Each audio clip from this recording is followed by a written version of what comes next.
Cek. Bismillah. Assalamualaikum warahmatullahi wabarakatuh.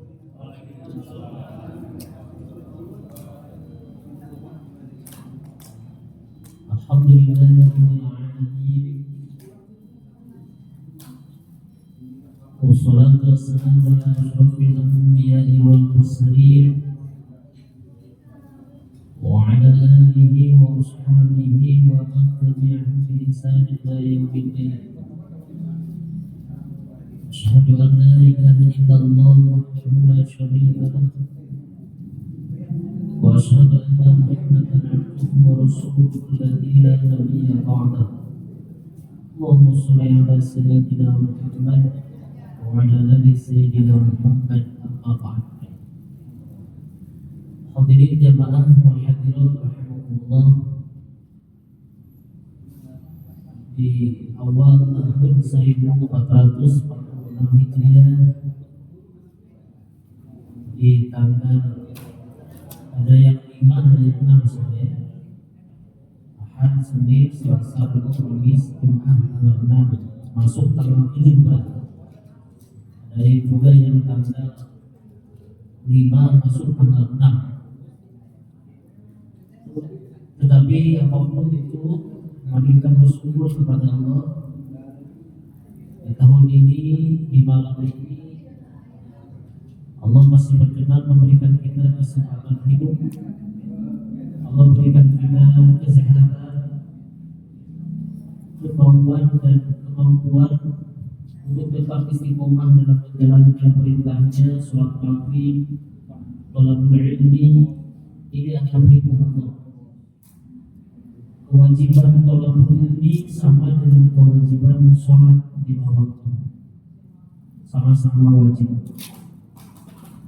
Mari kita mengucapkan bersyukur ini dengan kalimat alhamdulillahirabbil alamin. Shalawat serta salam selamanya kita sampaikan, kita baca, perbanyak membacanya, dan terus Allah dipercurahkan untuk habibana wa nabiyyana Nabi Muhammad sallallahu alaihi wasallam. Allahumma shalli ala sayyidina Muhammad wa ala ali sayyidina Muhammad. Hadirin yang dirahmati Allah, kita akan melanjutkan pembahasan kita yang menjadi rutinitas seorang sunnah mahanja di kajian kita Bulughul Maram. Semoga dengan ilmu, wawasan, pemahaman yang kita dapatkan paling tidak menjadi wasilah. Wasilah apa? Wasilah ketakwaan kita. Wasilah Allah jadikan kita hamba-Nya yang bertakwa. Sebab tidak sah zuhud dan takwa illa bi'ilmi, kecuali dengan kita, atau dengan kata lain, tidak sah zuhud dan takwa kalau tidak berilmu. Mau jadi orang bertakwa harus dengan ilmu. Mau jadi orang yang sukses harus dengan ilmu. Apapun bentuk ilmunya, tentu dalam hal ini adalah ilmu yang dibenarkan, ilmu yang berkaitan dengan agama. Hadirin jamaah rahimahullah, sebagaimana tadi disampaikan sebelum kita membahas beberapa hadis yang berkenaan dengan lanjutan pembahasan kita ingin ingatkan diri kita bahwa berada di bulan Muharram, berada di bulan awal di tahun Hijriah,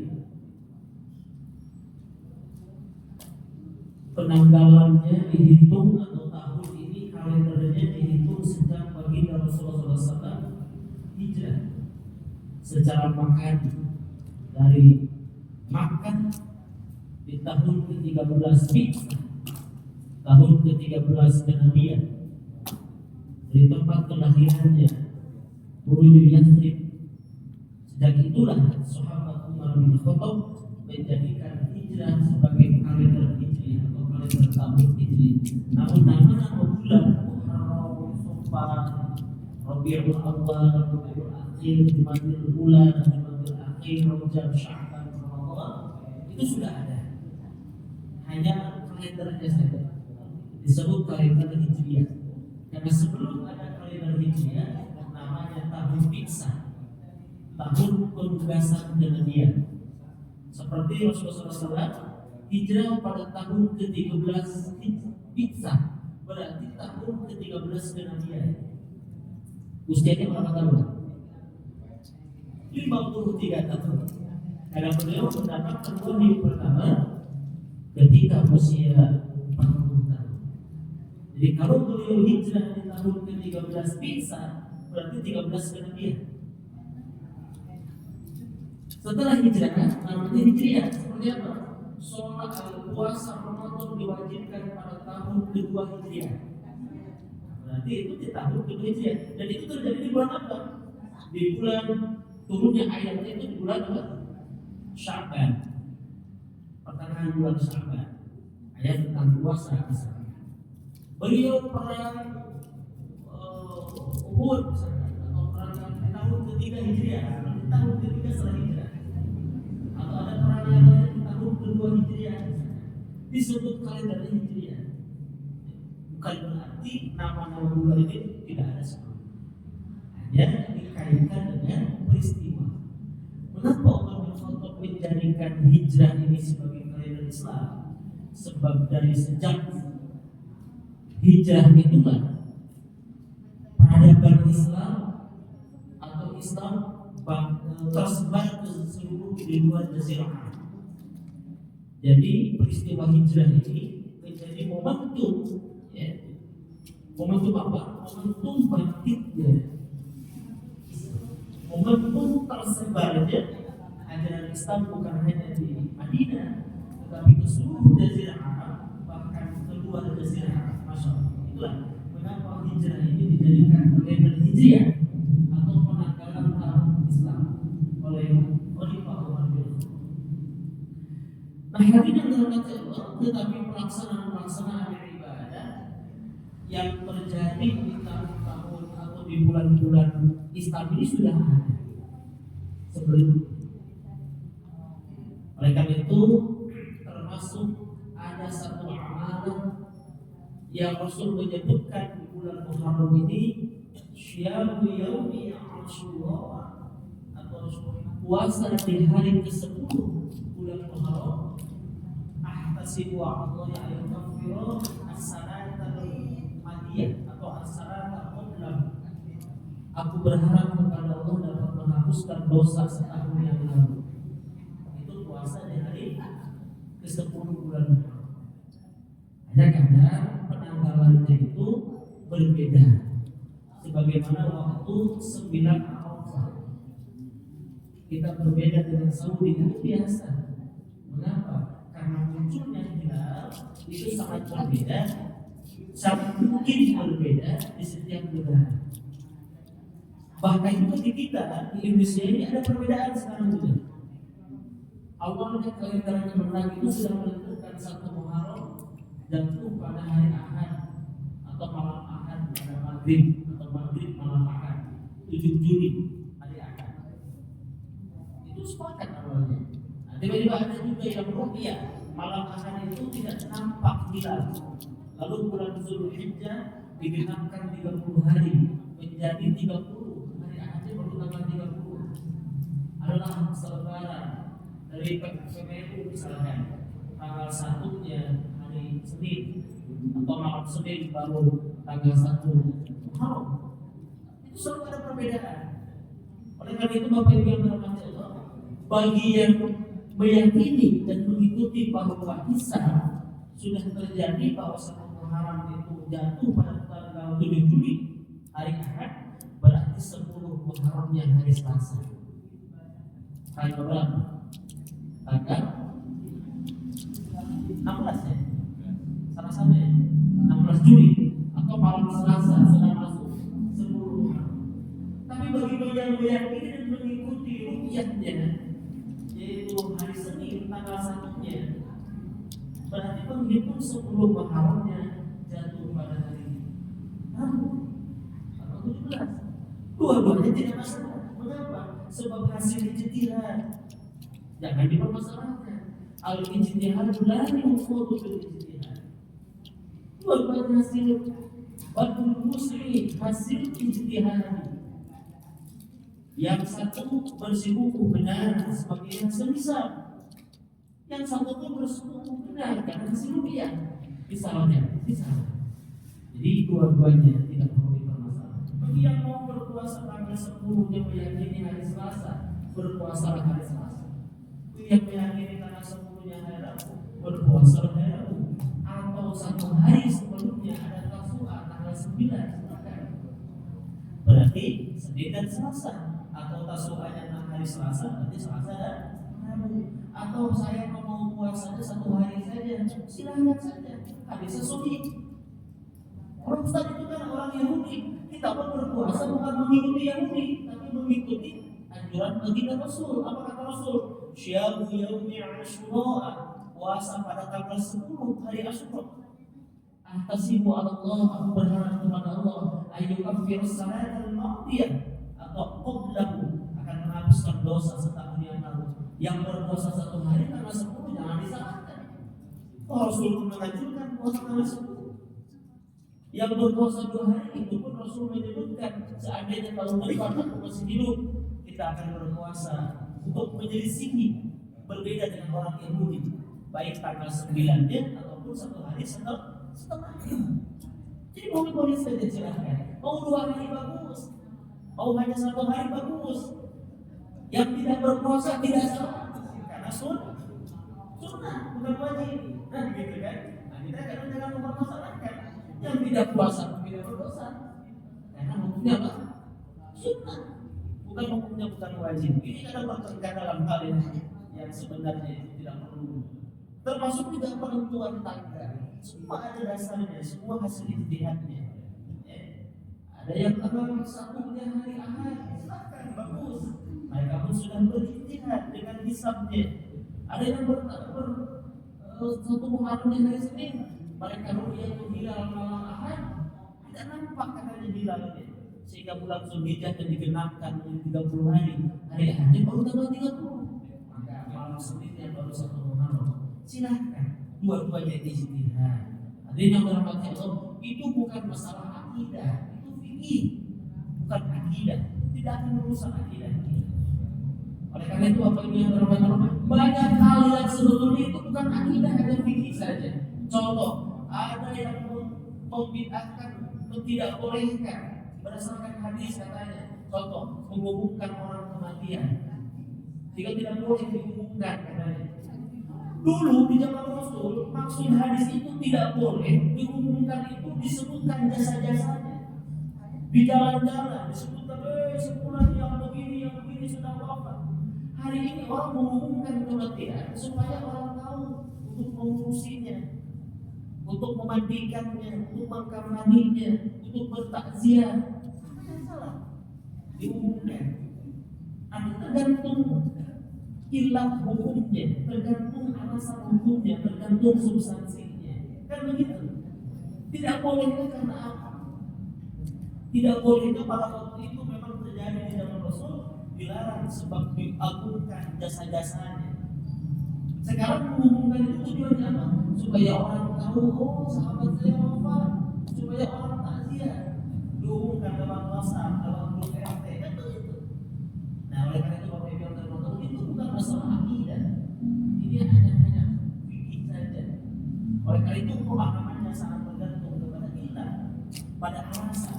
Kenapa dulu tidak boleh? Ziarah kubur dulu Rasul tidak boleh, melarangnya. Udah Rasul membolehkannya. Mengapa waktu dulu Rasul melarang dan membolehkan? Melihat akidah umat Islam pada waktu itu belum kuat. Mereka datang ke kuburan masih ada jahiliyahnya. Setelah akidahnya kuat, Rasulullah silahkan berziarah, karena ziarah itu banyak hikmahnya. Di kita mengingat kematian, kita menyadari bahwa hidup ini ada akhirnya, kita mengingat akhirat, tidak terus mengingat dunia, berlomba-lomba mencari dunia, tapi akhirnya manusia akan wafat. Kalau itu niatnya, maka itu memiliki hikmah dan fadilah yang luar biasa. Jika hilanglah kesombongan dalam diri kita, kita bukan siapa-siapa, kita pun akan wafat seperti itu juga. Kemudian kita pun berlomba-lomba dalam kebaikan. Sebab orang yang sudah mati, apa yang disesali? Laula Rabbi, laula akhartani, Tuhanku, seandainya Engkau mau menangguhkan kematianku ila ajalin qarib, sebentar saja, fa asaddaqu wa akun minas sholihin, aku akan bersedekah dan menjadi orang-orang yang soleh.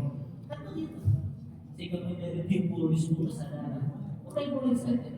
Yang dilarang jangan ziarah kubur, tapi kalaupun mau dilarang, perbuatan belum ketika ziarah kubur, meminta-minta ke ahli kubur atau mengambil tanah kuburan, dijadikan itu sebagai jimat, itu yang salahnya, bukan ziarah kuburnya. Sehingga substansi daripada pemahaman itu yang harus kita pahami, atau dari pelaksanaannya yang harus kita pahami.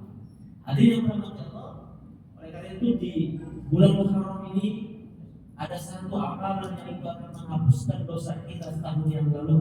Apa dia? Puasa sunnah atau puasa Asyura.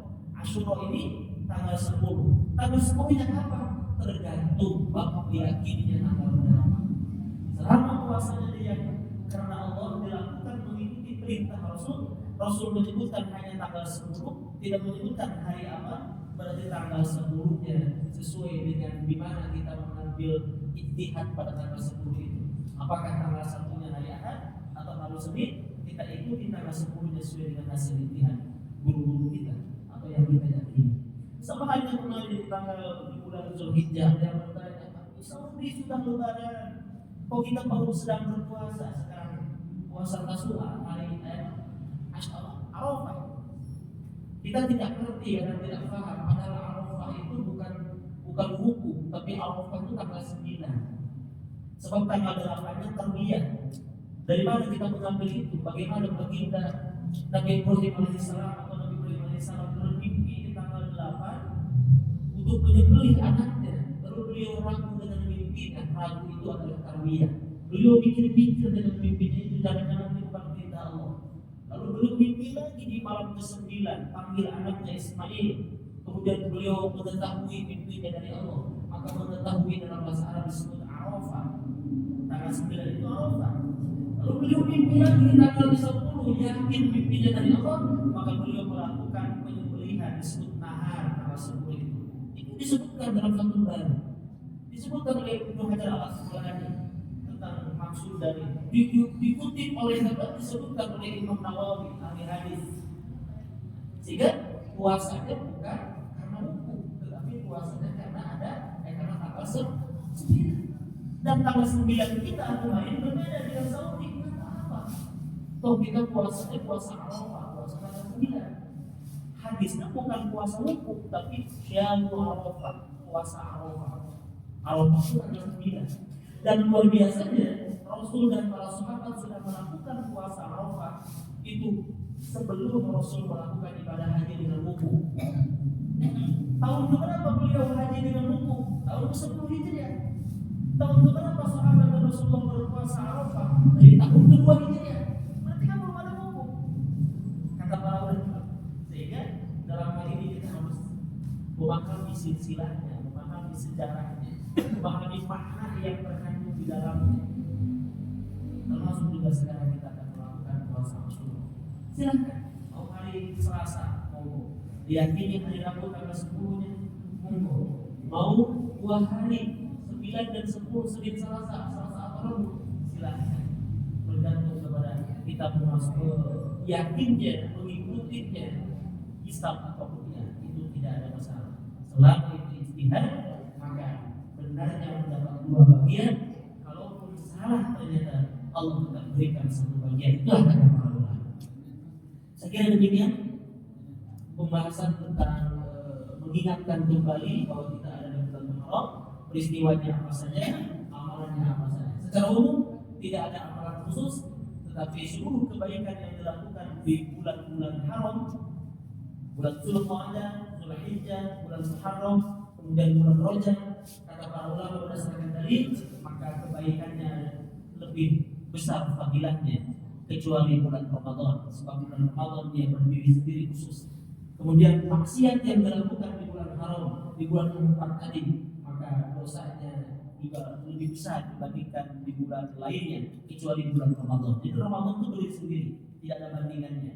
Nah, maka di bulan Ramadan ada fadilah, ada bulan yang memiliki fadilah yang luar biasa, memiliki keutamaan yang luar biasa adalah bulan haram. Bulan haram itu kan empat. Satu bulan apa? Zulqa'dah.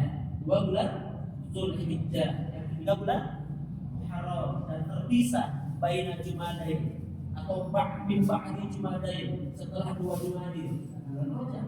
Hadis sahih setelah menafsirkan surah dalam Al-Quran menyebutkan bahwa hitungan 1 tahun itu 12 bulan. Inna indaka syuhur, sungguhnya hitungan bulan itu ya, indallahi di sisi Allah 12 syahran, ada 12 bulan. Minha, dari 12 bulan itu arba'atul hurum, ada 4 bulan yang disebut sebagai bulan haram. Nah, 4 bulan disebut bulan haram ini ditafsirkan oleh hadis. Disebut tafsirul ayat bisunnah, menafsirkan ayat Al-Quran dengan hadis. Apa kata Rasul? Salah satu mutawallihat, ada 3 bulan berturut-turut. Itu bulan Zulqa'dah, Zulhijjah, Muharram. Kemudian 1 bulan terpisah setelah Jumadain, itu bulan Rajab. Nah, itu tidak sahih hadisnya. Oke, yang termasuk kalau kita lihat amalan-amalan di bulan haram sama halnya dengan di bulan-bulan kemarin, hanya saja di bulan haram ada 1 hari disebut Asyura, melakukan puasa sunnah, pahalanya menghapuskan dosa setahun yang lalu. Tetapi amalan-amalan yang lainnya silakan perbanyak. Bagi yang senang puasa sunnah, bagi yang suka membaca Al-Quran, perbanyak membaca Al-Quran. Bagi yang senang sedekah, perbanyak sedekah. Ya, tingkatkan kebaikan, sebab fadilahnya, keutamaannya melakukan kebaikan di bulan haram jauh lebih besar dibandingkan bulan yang lainnya kecuali bulan Ramadan. Itu kata para ulama berdasarkan hadis sahih. Oke, yang dirahmati Allah, kemudian kita akan lanjutkan satu hadis berkenaan dengan hadis-hadis dari kitab Bulughul Maram. Bab ini masih berkenaan dengan bab sholat berjamaah. Bab sholat berjamaah. Saya sudah sampaikan beberapa pertemuan yang lalu atau bulan yang lalu tepatnya. Jadi laki-laki sholat berjamaah di masjid bagi yang tidak ada halangan. Untuk para ulama ada 2 pandangan, satu mengatakan wajib, yaitu fardu ain, ya. Dan kedua mengatakan itu anjurannya sifatnya adalah ada yang mengatakan fardu ain, ada yang mengatakan wajib.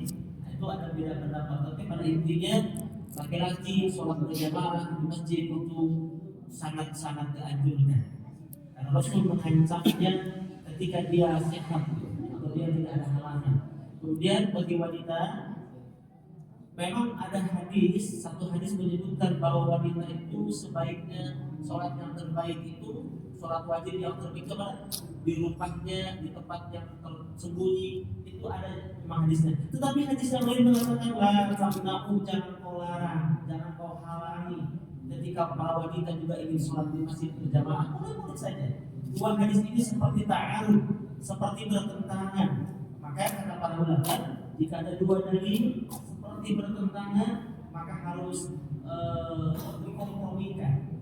dikompromikan. Apa maksudnya? Ternyata kata para ulama, ketika para wanita sholat di masjid, dia harus memperhatikan dari fitnah. Dia tidak berdandan berlebihan bagi para wanita muda. Dia tidak menimbulkan fitnah yang lainnya, memakai wangian yang berlebihan. Dia pun harus sholat di tempat yang khusus, seperti halnya di masjid Istiqomah. Dikasih hijab, ya kan? Kemudian tempatnya khusus, tidak bercampur dengan laki-laki. Kalau itu diharamkan sama sekali, tidak boleh. Mengapa di Saudi, di Masjid Nabawi atau di Masjid Haram, para wanita pun sama, dia ikut sholat berjamaah ke masjid. Seandainya para ulama sepakat kalau tidak boleh pergi ke masjid, tentu di Saudi yang menjadi sumbernya misalkan itu akan dilarang. Oleh karena itu ini khilafiyah. Jadi boleh dengan syarat, tidak menimbulkan itu boleh saja dengan syarat. Kalau seandainya hadis yang tadi mengatakan kata Rasul bahwa sebaiknya itu hanya fadilah saja, keutamaan. Tetapi Rasul pun mengatakan jangan kau halangi, jangan kau larang, tapi diberikan ruang dengan syarat dan ketentuan yang berlaku. Boleh saja silakan. Apalagi dengan suami yang berangkat bersama-sama, itu tidak akan menimbulkan fitnah. Apalagi dia sudah para wanita yang bukan lagi wanita yang muda misalnya, ya, nah itu tidak akan menimbulkan fitnah. Saya kira boleh saja. Oleh karena itu tentang bab sholat berjamaah ini berlaku bukan hanya bagi laki-laki, termasuk juga para wanita atau ibu-ibu yang biasa sholat berjamaah di masjid. Ya. Saya kira demikian. Hadirin yang dirahmati Allah, ada di sini hadis lanjutan yang sudah kita bahas sebelumnya. Wa Nabi Sa'id al-Khudri anna Rasulullah sallallahu alaihi wasallam ra'a bi ashabihi ta'akhura faqala taqaddamu fa'tammu bi wa yahtamma bikum man ba'dakum rawahu Muslim. Dari Abu Sa'id al-Khudri disebutkan bahwasanya Rasulullah SAW pernah melihat para sahabatnya mundur ke belakang dalam sholat berjamaah. Kemudian Rasulullah SAW berkata, majulah kalian dan ikutilah aku, dan hendaknya orang-orang di belakang kalian mengikuti kalian. Ini memberikan makna bahwa dalam sholat berjamaah itu ada keutamaan saf. Di antaranya saf yang paling utama siapa? Tentu yang paling depan. Maka kata para ulama dalam kitab-kitab fikih al-ithar, mengutamakan orang lain dalam ibadah itu makruh. Wa qulina makruh disukai. Jadi kalau dalam ibadah mempersilahkan kesempatan kepada orang lain daripada kita mendahulunya itu makruh. Sebab dalam ibadah itu konsepnya adalah fastabiqul khairat. Berbeda dengan hal-hal yang mubah. Contoh dalam makanan, enggak. Kalau beneran, itu sama. Tapi dalam hal ibadah, dalam hal saf misalnya, kesempatan itu milik kita sebenarnya untuk di saf pertama. Tapi kita malah mempersilahkan kepada orang lain. Nah itu sebetulnya makruh kata para ulama. Mengapa? Karena menyelisih ayat fastabiqul khairat. Harusnya demikian. Kalau kita punya kesempatannya, kita yang berhak untuk di saf pertama, kita lakukan, kita yang mengambil saf itu. Jangan lantas kita mempersilahkan orang lain.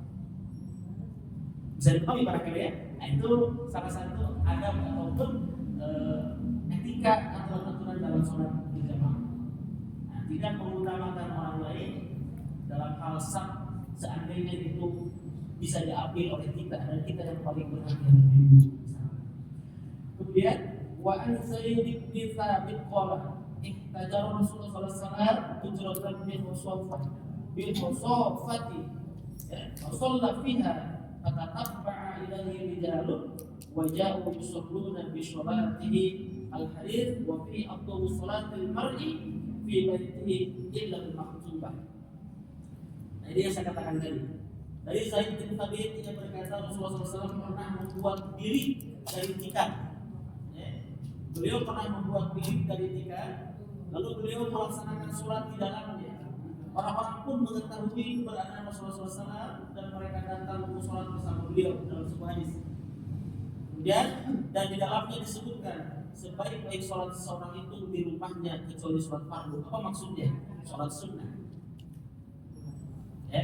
Jadi kalau memungkinkan sebelum iqamah kita bisa sholat sunnah qobliyah di rumah, lalu kita berjalan ke masjid ke bagian sholat wajib berserta takbiratul ula ma'al imam, takbir awal bersama imam, maka sholat sunnah qobliyahnya di rumah. Tetapi kalau rumah kita jauh lalu tidak memungkinkan, bahkan kita terlewat sholat satu rakaat atau kita terlewat takbiratul ula ma'al imam, boleh saja qobliyahnya di masjid. Mengapa? Karena ada keutamaan lain. Di antaranya apa? Saf awal yang bisa kita rebut. Apalagi takbiratul ula ma'al imam, takbirnya mengikuti takbir imam di awal, bukan masbuk. Itu pun keutamaan. Jadi mengambil hadis itu tidak tekstual, tidak lantas pokoknya sholat sunnah wajib di rumah misalkan, sampai-sampai dia setiap sholat fardu ketinggalan satu rakaat misalkan. Tidak demikian. Kita bisa mengambil fadilah yang lain. seandainya dari rumah itu jauh, apa fadilah yang lain? Sholatnya ambil saf yang pertama. Ketika kita sholat qobliyah di masjid, atau juga apa? Takbiratul ula ma'al imam. Takbir pertama bersama imam, mengikuti imam itu juga lebih afdal dibandingkan dengan masjid. Saya kira demikian. Mengapa Rasul melakukan itu? Karena rumah Rasul itu sangat dekat dengan masjid. Rumah Rasul itu adalah makamnya yang kita sebut roto. Dan roto itu masjid di zaman Rasul itu roto. Lalu di samping roto, di samping ini ada makam Rasul, itu rumah Rasul. Sehingga kalau Rasul sholat sunnah qobliyahnya di rumah, sahabat itu kalau mau iqamah melihat Rasul, bilang itu melihat Rasul. Karena seandainya Rasul terlihat, mohon maaf, Rasul mengeluarkan kepalanya dari hijab, dari dinding rumahnya, itu menandakan iqamah akan dilaksanakan. Itu dalam sebuah riwayat. Sehingga itu sangat ibaratnya itu di masjid, masjid iqamah di luar dinding itulah rumahnya Rasulullah SAW. Maka Rasul melakukannya di sini. Tetapi bagi kita yang dekat dan iqamahnya dikasih jeda, misalnya keburu dari rumah jalan ke masjid, silakan.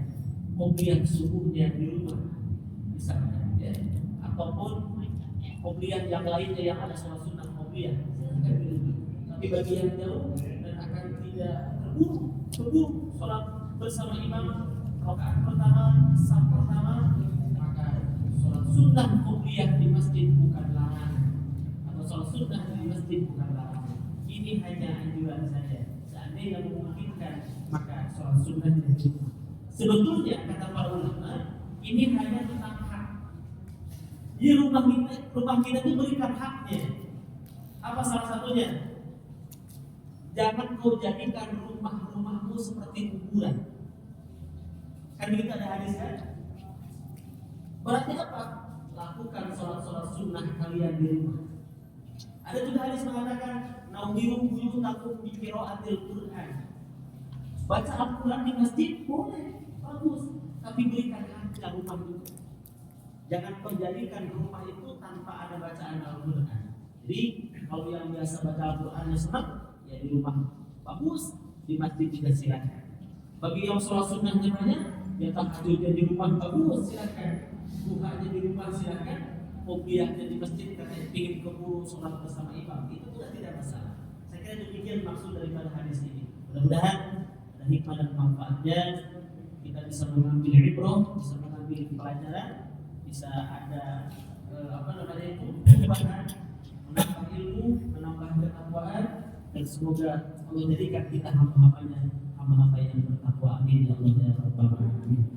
Kita mohon kepada Allah subhanakallahumma wa bihamdika asyhadu an la ilaha illa anta astaghfiruka wa atubu ilaik. Rabbana atina fid dunya hasanah wa fil akhirati hasanah wa qina adzabannar. Walhamdulillahi rabbil alamin. Akhirul kalam, billahi taufiq wal hidayah.